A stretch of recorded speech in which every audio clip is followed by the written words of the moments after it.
here with Richard Baum. He is a managing partner with Consumer Growth Partners. Richard, if you can please briefly introduce your company and what you focus on. Great. So my company is Consumer Growth Partners, which you mentioned, and we are an independent sponsor, and we focus exclusively on investing in retail companies and in branded consumer products companies. And I'd like to talk about a recently closed transaction today. If you could give us a brief overview of the deal you've worked on. Sure. So we recently closed the transaction of a consumer products company. The company was about 10 years old. It had been founded by a father and son. And the transaction was for the son to be able to buy out his father, who was the majority owner of the company. The way we got involved is through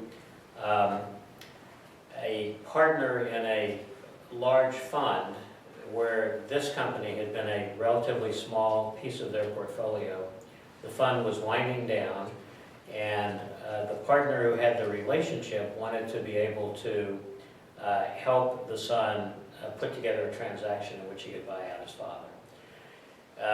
The problem was that the funded partner really didn't have an independent access to capital. So having existed in a fund for a number of years, he would simply, under normal circumstances, call up his chief financial officer and have him call the limited partners to send their checks.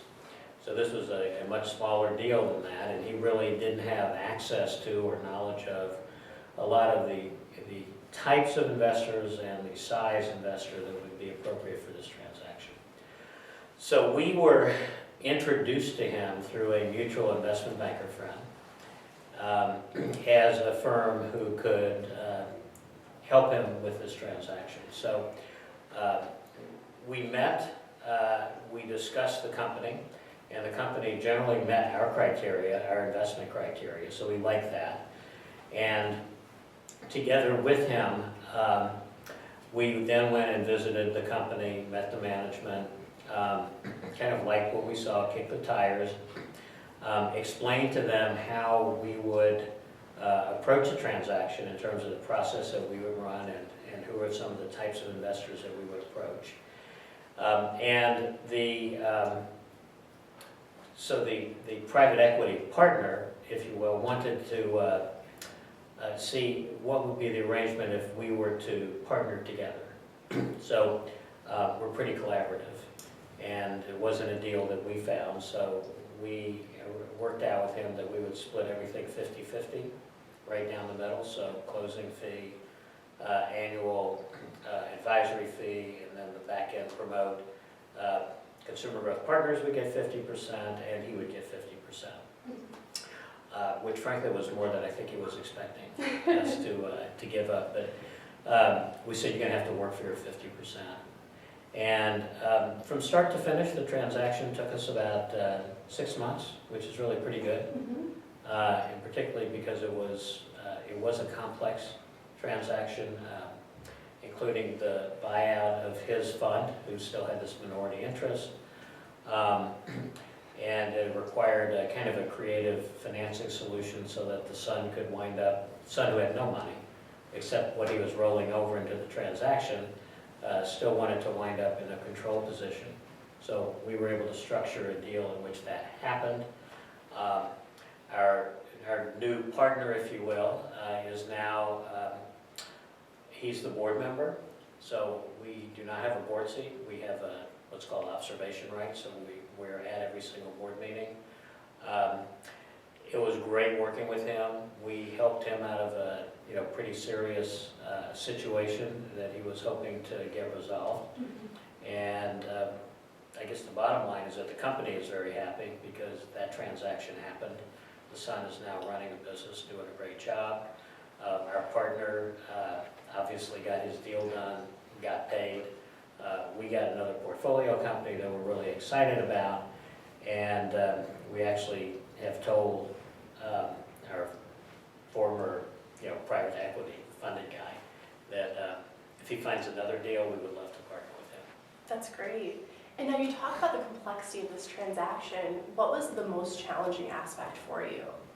I think the most challenging aspect was the fact that we were presented with a situation where the son only had a certain amount of capital that he was rolling over, and that was going to become equity in the company.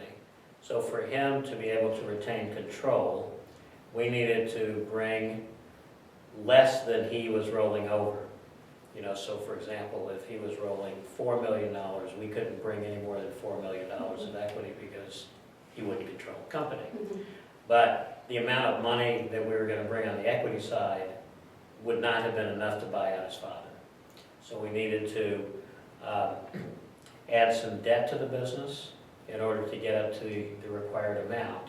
And so we ended up bringing as our investors two SBICs, which is small business investment companies, which are part of a government program that are able to do a combination of both equity and debt in every transaction.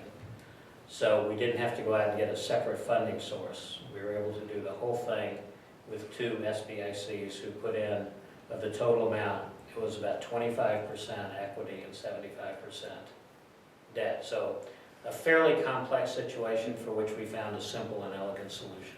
That's wonderful. And now, Richard, one last question for you. Are there any lessons learned from this transaction? There are plenty of lessons learned.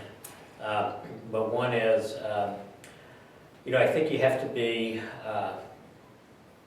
as an independent sponsor, you have to really be open to being very collaborative.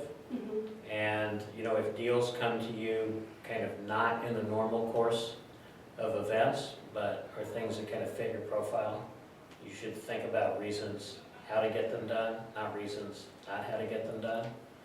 I think one of the other important lessons that I think we learned is that you have to be really patient with these complicated deals because there's a lot of parties involved. So in this case, we had the son who had his own agenda. We had the father who had his agenda. We had the minority partner who was the fund who had their agenda. And we had to figure out a solution that really worked for everybody. And it took a lot of negotiating back and forth. It took a lot of patience. I think in our world, we like to say if a deal doesn't die 3 times, it's not a good deal. So we went through this near-death experience more than once in this transaction as different parties weren't quite getting what they wanted. They want to walk away from the deal. We kind of are always having to make sure that we can get people back to the table and eventually get it over the finish line. Great. Richard, thank you so much for taking the time to sit down and talk with us today. You're welcome. Thank you.